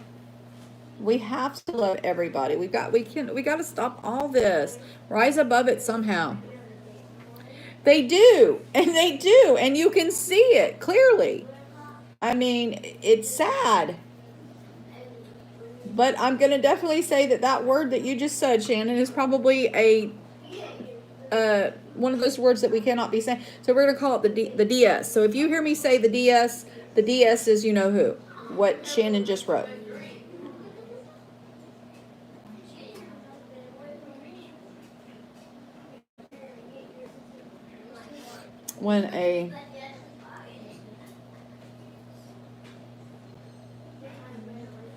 I'm not quite following you on that one, Colleen. I do know that there was an article. Not too long ago that something happened and about a seat in first class, and that lady was wrong in my opinion, but he was for feeding into it too. Yeah, I would say a lot more needs to happen to the DS, Kevin. A lot more I want to see indictments. I would like to see people actually, pay for their crimes, but, I don't think that's going to happen. I would really like to see the Constitution, the Constitution be, put back where it needs to be and it enforced. But it doesn't look like that's going to happen either.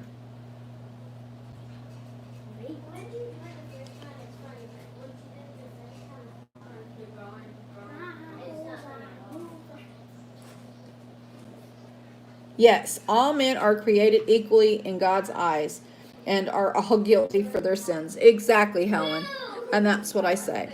And that's what I said. We're all one race. We're the human race. God sent his son to die for all sin, not one person, not one color, not nothing. Where did you get to be 700 pounds, dude? Who is 700 pounds?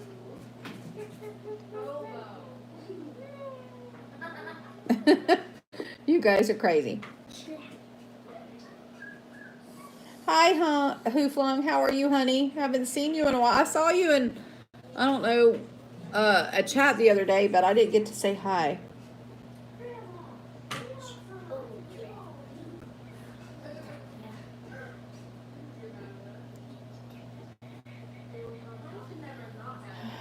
Well, that's true.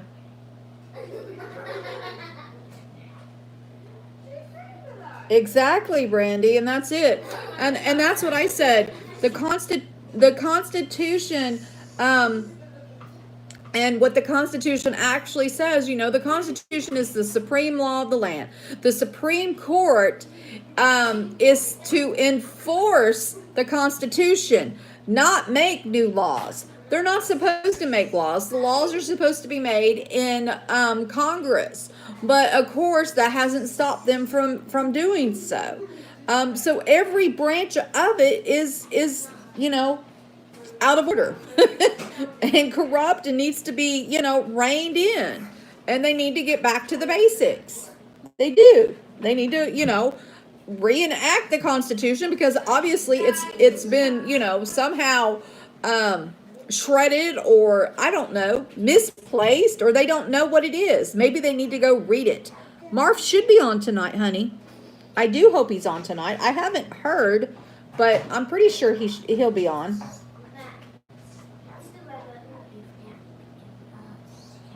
I haven't ever had elk. I've seen an elk strung up in a tree before. It's huge, but I haven't ever had elk. That would be probably interesting.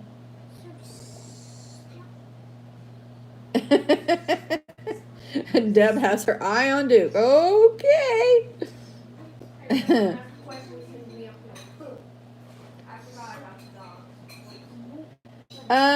I think it was Brandy, but I'm not sure. I have lots of notes in one of my little books that I have with like quotes and stuff, and that when I was taking the civic course. And again, I want to remind everyone, if you have not checked out National Liberty Alliance, let me see if I can get a link to National Liberty and share it in the chat. They do a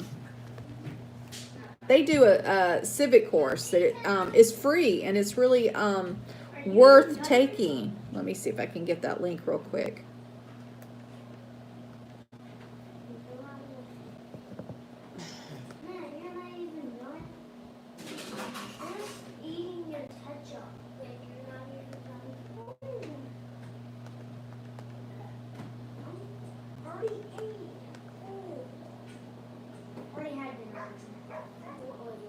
Okay, guys.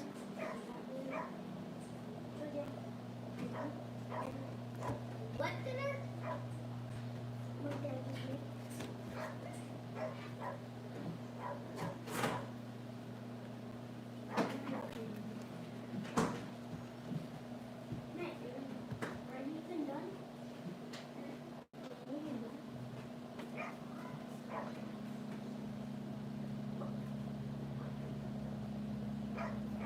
Okay, guys.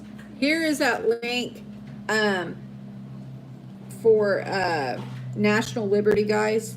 It is an awesome site, and it has wonderful information. If you don't know what your Constitution is, I highly recommend you take it. They teach you all about your Constitution, how to properly enforce your constitutional rights. It's very worth it. The Bible says knowledge will increase, but sneeze. But sneeze. That was definitely a misquote. I'm sure that you retracted that, Grace. That is just too funny.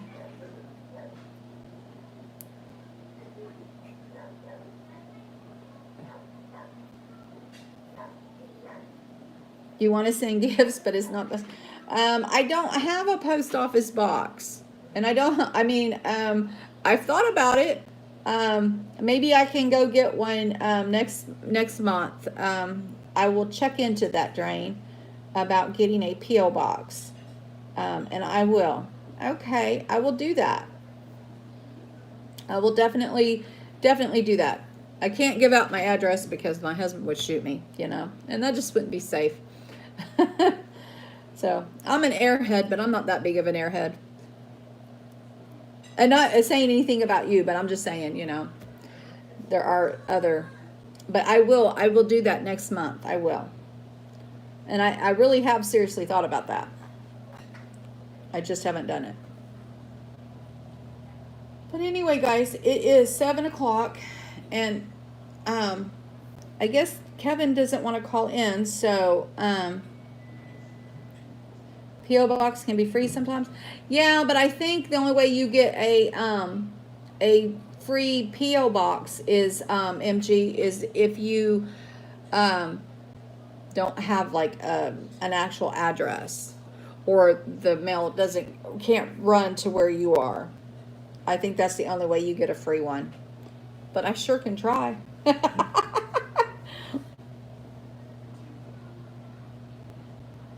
If you live in, really, I've never gotten a free P.O. box.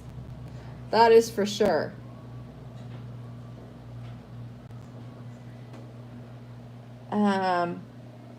No. Is there more? Is there some more earthquakes I need to cover real quick? Scan. I will look at it, honey. Real quick, you guys. Let me look at the earthquake thing, and we'll talk about it here in a second.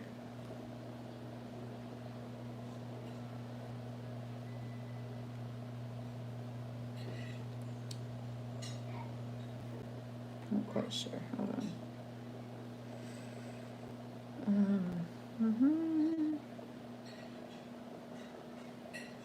There it is.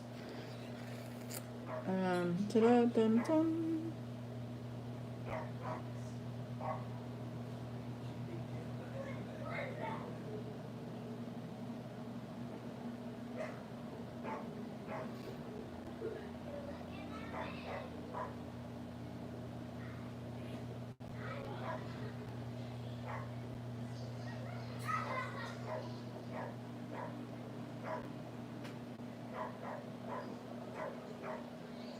Okay.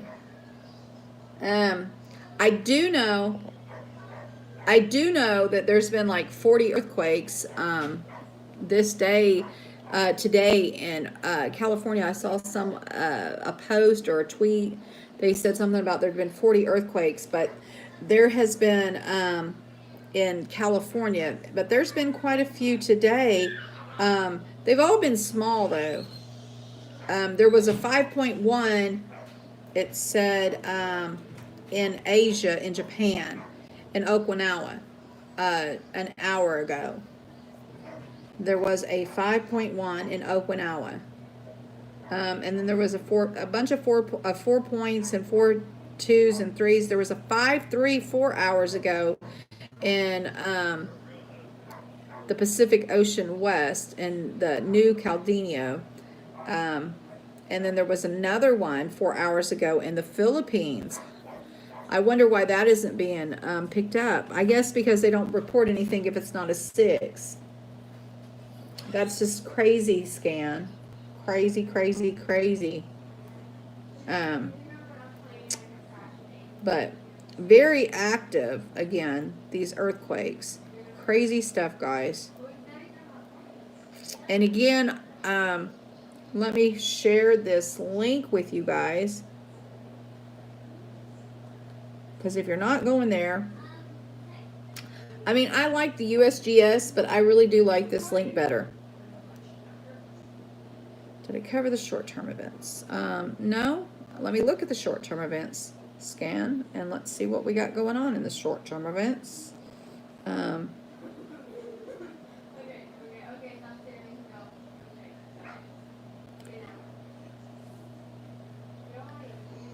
The short-term events say that, oh, are you talking about, yeah, now,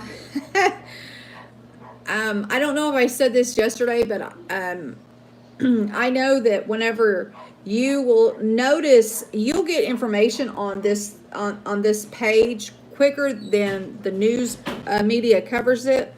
Like, for instance, whenever France had the flood, I knew like at least 5 hours prior before anybody put out an article on it. Ironically enough. And the China explosion happened, and I don't know, it was, I don't know, it was like 3 o'clock in the morning our time when we found out, but it was hours later that we got a article on it. So, and I did cover I did find an article for that explosion now. It was in a mine, Scan. I was able to find that. So anyway, that just tells you how, that they put out stuff.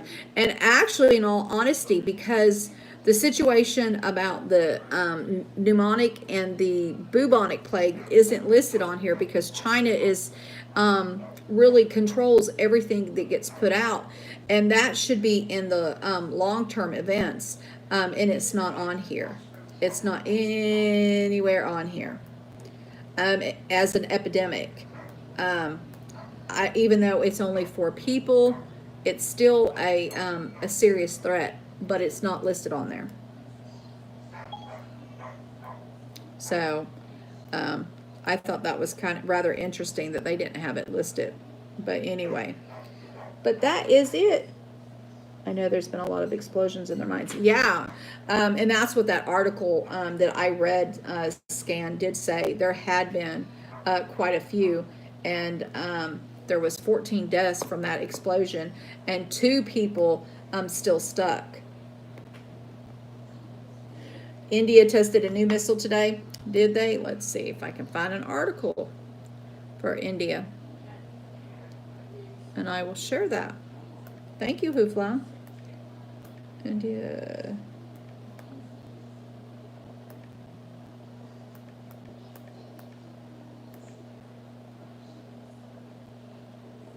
Let's see.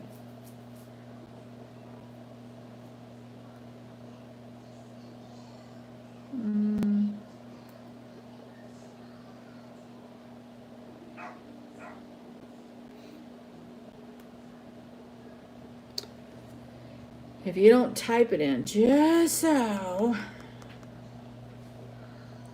Because I am not pulling it up yet, but we'll get to it if it's there.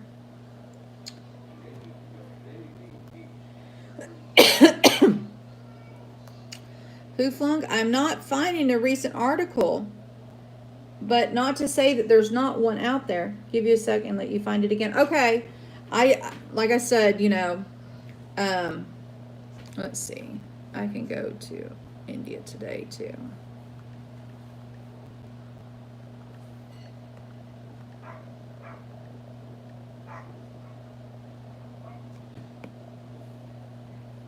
Let's see.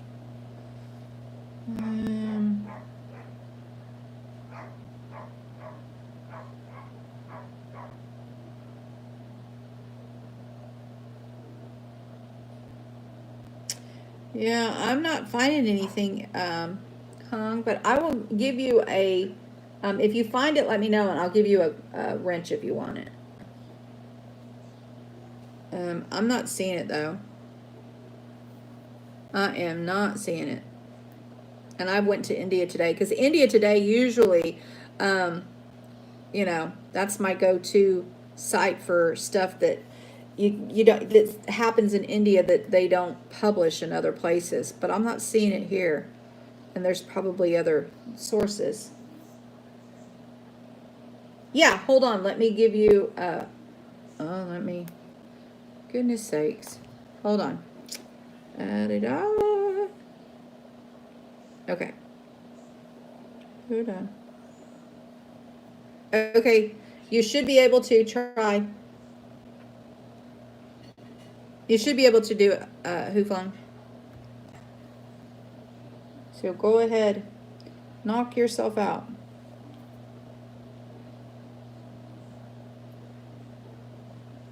You can do a live unboxing. Okay, well, I will try. I will definitely try, Drain. I will go to the post office and see how much it is. And your name always looks better in blue. Are you trying to butter me up, Drain? Let's see.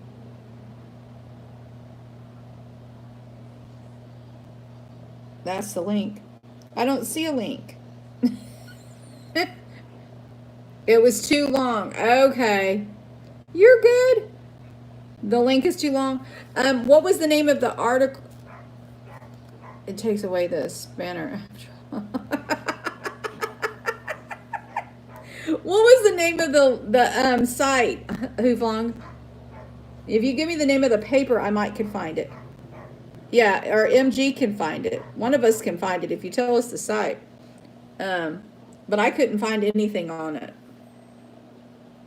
I don't know if Scan is here. She might can find something on it too. She gives me some good articles.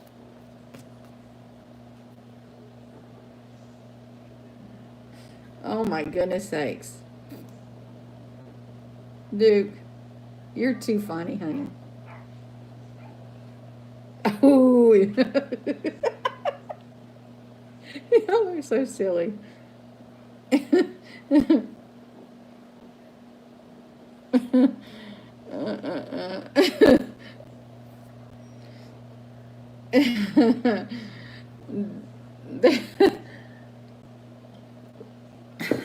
Well, we went through all that mess not too long ago, and so I had to do it because everybody was getting. But it's all done and over with, so we're back, so it's good. Petting my rabbit, so feed this. And I'll do when the asteroid hits. I hear you. I got you. Ah, there you go, Mark.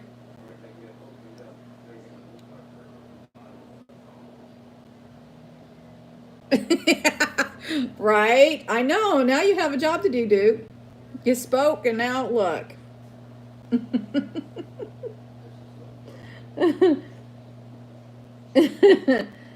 um, the rallies. What happened at the now give me okay, so let's see here. All right, hold on. He found an article. Okay, so it says India test fired two BrahMos supersonic missiles from air and land platforms. But BrahMos missiles were reportedly test fired from a Su-30 MiK fighter and a land-based mobile launcher. India's Defense Research and Development Organization and the Indian Air Force tested fired two BrahMos supersonic cruise missile on December 17th.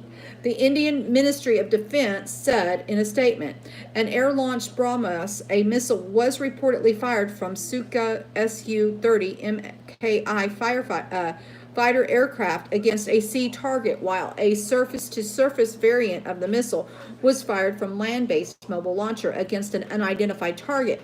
The trial of the BrahMos land attack variant took place at Launch Complex 3 of the Integrated Test Range at Shafir, Odisha. All test objectives were met according to the DROD sources. In a statement, the MOD emphasized that most of the components were indigenous, including the missile airframe, fuel management system, and the DRDO designed seeker. The DRDO has incrementally been attempting to indigenize various components and subsystems at the BrahMos, including fitting it with a new seeker and missile booster. An indigenous seeker and booster were both fire tests in 2018. The BrahMos, a derivative of the Russian-made P-800 Onyx over-the-horizon supersonic anti-ship cruise missile with a range estimated at between 300 to 400 kilometers. The ground-launched surface-to-surface BrahMos was first inducted into service with the Indian Army in 2007. The December 17th test launch at BrahMos, and user configuration took place off the coast of Odisha, according to the MOD, with today's test launch. The integration of the BrahMos A on the Su-30 MKI has been completed, marking a major milestone for BrahMos program at the IAF. It was the third live launch of the weapon, and with this launch, the integration of this missile on Su-30 MKI aircraft is complete, the MOD said in the December 17th statement. Okay, now, Sweet Jenna, Columbus, Ohio, on High Street. On High Street. Is this a joke, Sweet Jenna? Are you being naughty? Hold on, girlfriend. Oh my goodness. There you go, Kevin.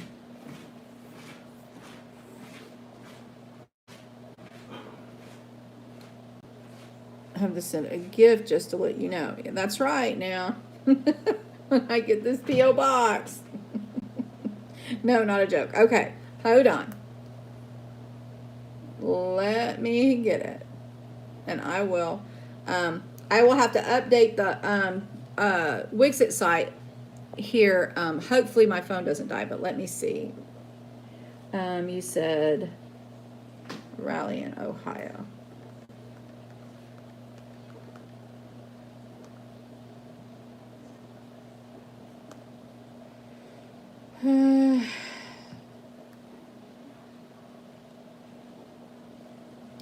It said there was a pro-impeachment rally held in Cleveland. Ahead of Wednesday's expected vote, citizens gathered in Cleveland Tuesday evening to voice their opinions on whether or not President Trump should be impeached. A group in favor of the president's impeachment and removal from office held a rally at a Market Square Park on Lorraine Avenue, organized called it a Nobody is Above the Law protest. Similar rallies were expected to take place in 500 cities across the country, according to the grassroots organizers. Supporters of the President Trump impeachment lined the streets with signs publicly showing their support for the president's impeachment and removal office. Okay, well, guess what, guys? Is that what you were talking about, Miss Sweet Jenna? Oh my goodness sakes. Now who did I make mad now? Okay. Let's see.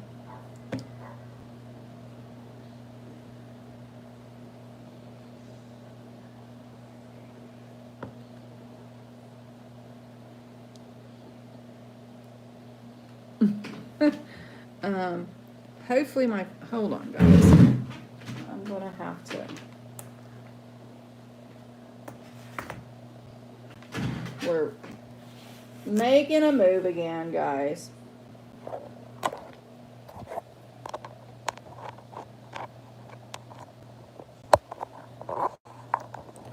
Okay. You tried to send it through Facebook Messenger? Okay, hold on. I can check Facebook from here. I have to get it to sit just so. It has to be in between these two keys. It was definitely Columbus. Okay. Okay. Huh. Hopefully.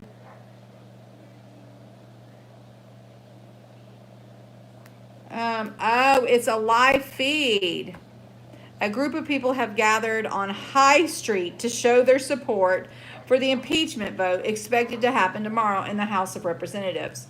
And it doesn't look like very many people. I mean, it might be maybe 50 people, but they're all lined up and they're probably being paid. They all must be high. I would agree with you on that one, MG. And they're all throwing up signs. Well, I say, and this is what I have to say for an answer to that. I say we all hold out. We all make up a sign tomorrow. We get as many people as we can. Go out to the middle of the downtown area where you live and put up a sign that says impeach Congress. The smoke shop is right there. You're very observant. Let me show you what she's talking about. Hold on. Let them put something good back up here, and then I'll show you what she's talking about. More, please take it away. Oh, you don't want it? Okay, humbug, I will. Oh, goodness sakes. I'll take it. I will take the wrench here in just a second, sweetheart. Give me a second. Okay, so. Yo, thank you. Hold on. But it says Trump is not above the law. Whipty whipty. You can see how small the crowd is. It's not a very large crowd, guys. I promise. Anyway, and they were standing at a Wendy's. Of course, that's it's live on Facebook. If anyone cares to see it, I don't know how I could share this link though. I'm trying to exit out of it now. Come on, sakes. But I don't think I'll be able to, because usually those links are really long. Can't handle the responsibility. Hold on. I have to get on over here, guys, to assist my man Hong Kong. Let's see. Okay. You are no longer a moderator, Kumflung. I took it off. You're divorced. You don't like any responsibility. I don't blame you. I don't blame you. Okay.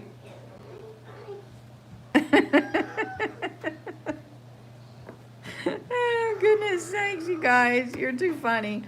You're back to normal. There you go. No responsibility there. Hey, the conservative patriot. I don't get any food now.